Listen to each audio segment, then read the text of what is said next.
I was hoping I wouldn't have to make this video. So, because you're watching this, it can only mean one thing. Just like Sinclair trusting someone who was wearing their pants really high up, I messed up. Big time. The original footage I had was sadly lost. However, I loved this Canto, so I decided I just had to get my thoughts, feelings and reaction out there, because if I wasn't hooked on Limbus Company already, this entire Canto had its grip on me more than Faust after scrolling through the wrong subreddits for 10 minutes. Now, this is all based on my opinion, and you are more than welcome to disagree and critique it, but when it comes to Limbus, it feels like there are no wrong opinions, except thinking Don isn't the cutest. When it comes to Canto 3, I didn't have the highest of hopes. Coming hot off the heels of Canto 2 and the flat note it left on, I actually liked Canto 2 more than most people do. It didn't have a high bar to reach. Instead, it took the bar and set it so high it's saying hey to Snoop Dogg. Now, I'm a grade A sucker for religious cult plotlines. There's something sinister about deranged fanatics dedicated to a cause they believe in. And you can get away with some pretty great horror elements too, largely being the most popular to pick. But my personal favourite is the interactions with the fanatics themselves. No matter what the characters can say, there is no way to sway the opposition. 그렇다면 그대들의 순수성을 증명함이 바르리라. 좋아. 방법을 알려주면 못할 것도 없지.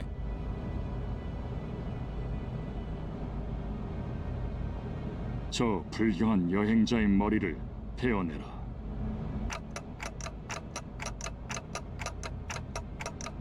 그리고 우리 망치의 앞에 무릎 꿇고 봉헌해라.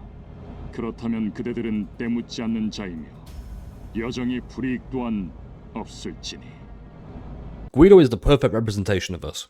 And yes, I am aware I'm probably mispronouncing his name. This great hulking individual is such an imposing presence in the story, but when we defeat him for the first time, I was worried when the sinners made the classic mistake of never confirming the kill. And then, there's Kromer. 잠깐. 거수자 한 명. 전방이다. 휘파람 소리. 아니, 아무리 생각해도 너무 웃기잖아. I won't lie, I was a little disappointed when she first appeared. After seeing Guido, I had some pretty high expectations for this looming, foreboding presence in the story. And whilst I wasn't blown away, I couldn't take my eyes off how high her pants were. The unintentional comedy aside, she was immaculate. From the unhinged smirk to the unlevel fringe, she is exactly what I picture when I think of a crazy person who will traumatize you for life. I think what really sold me on her, however, was Sinclair. That initial visceral reaction from him made it resonate just how much of an impact she has had on the story and the impact she is yet to have. 썩지도 않는 몸뚱이들을 정성스럽게 묻어놓는 거 말이야. 그치? 크로머. 그래도 여기 꼬챙이들 중에 잘 찾아보면 찾을 수 있을 거야. 내가 어디에 꽂아놓긴 했거든. 내 말 잘 들으면 위치를 알려줄 수도 있는데. 어때, 싱클레어? 여기까지 찾아오다니 많이 용감해진 것 같은데? 시체들을 쳐다볼 용기도 기르고 온 거 맞지? 대체 이렇게. Once we got the backstory to how they knew each other, it made that final push to the final boss all that more exciting. But I don't want to just glaze the characters. The entire design of the dungeon felt menacing. The sound design team do an amazing job creating that right atmosphere to invoke strong emotions, particularly unease. I mean, just listen to this.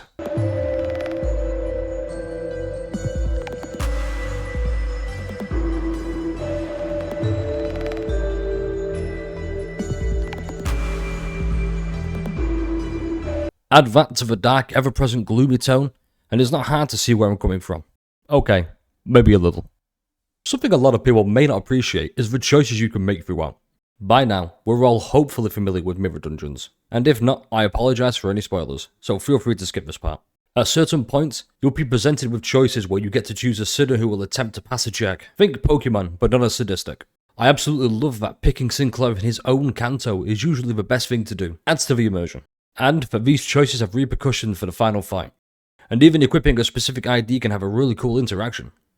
These little details go a long way, and they aren't even necessary whatsoever. It just goes to show that Project Moon respect the players who love exploring every aspect. I don't have to talk about the combat, it's what it's always been. But it's probably a good habit to get into reading what the enemies do. I wish I developed this habit way sooner. But at the same time, P plus enter exists for a reason. I did, and still do, wish the difficulty was harder. At least against Kromer. The whole Canto I more or less spent being a win rate warrior, and felt no repercussions for doing so. Even in later content I still feel that way. But why bring it up now? Because this Canto was longer than one and two. It helped save time for sure. But I can't help but think maybe I'd have more fun actually engaging in fights. And, since we're on the topic of being engaging, it was the perfect length. The build up to the dungeon was a great ratio of fights to dialogue, but the dungeon itself was just P plus enter until you reached the floor boss, and I felt myself slowly losing interest. At least until the last floor. That was where I was able to focus, because they did everything right. It didn't feel like it dragged, and although the presentation is far from the best in Limbus, yes, I know it's a small team and they do the best they can with what they have, but with the story they told this time, it was hard not to be locked in. And since I'm talking about some negatives I had, my biggest one with this Canto was Demian. He felt kinda shoehorned in right at the end, and then he was a convenient deus ex machina. The ending really let me down, and although Demian will probably have a greater impact later on in the story, I just wish they introduced him either earlier in the Canto or after resolving the Kromer issue. Not to say I didn't enjoy the mystique around him and his eerily calm demeanour. It just felt cheap to have him swoop in and save the day, after Sinclair and the Sinners did all the hard work of getting there. Now then, I don't want to make this too long because I could go on for longer, but by that point, I might as well replay the whole Canto live on Twitch at LemonAdeGang99 and do another live reaction. But I have more Cantos to play through in the search for one that I may like more. At the time of writing, I am up to Canto 5. Yes, I am savouring as much of the story as I can, and 3 still remains my favourite. Let me know down below in the comments what your favourite is. I love interacting with the Limbus community, so much, and I feel like you don't get enough appreciation. Apologies I had to do the video this way, because the first time reactions are always better in my opinion. But if you enjoy this style of video, I'll do my best to make some more. All that's left to do from you, the viewer, is hit that subscribe button and brace yourself for spending Christmas with my undisputed GOAT Sinclair. Take care, and like I always say, stay refreshing.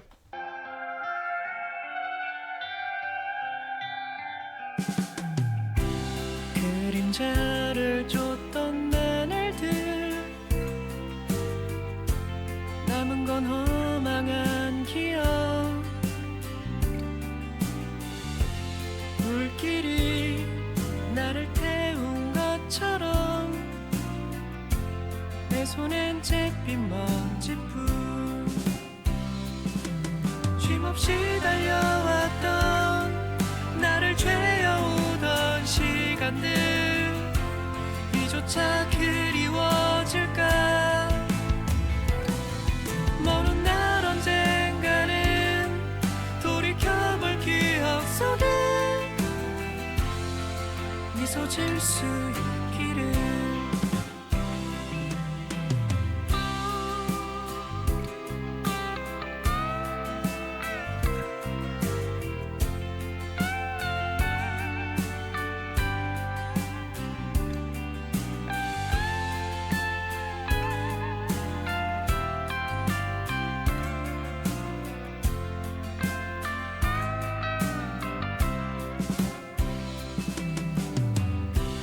내게 남은 알 수 없는 시간과 이제는 나가야 할 때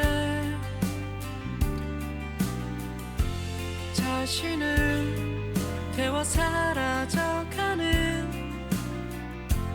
촛불과 닮아 있구나 충고를 새도 없이 떠밀려 던져진 날 속에 내 길을 갈 수 있기를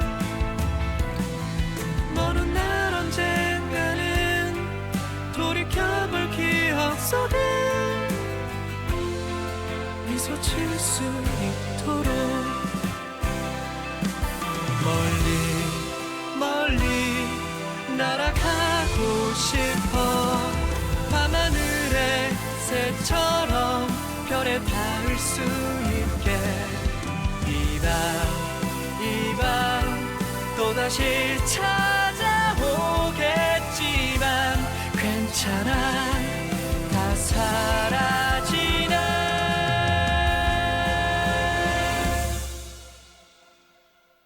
괜찮아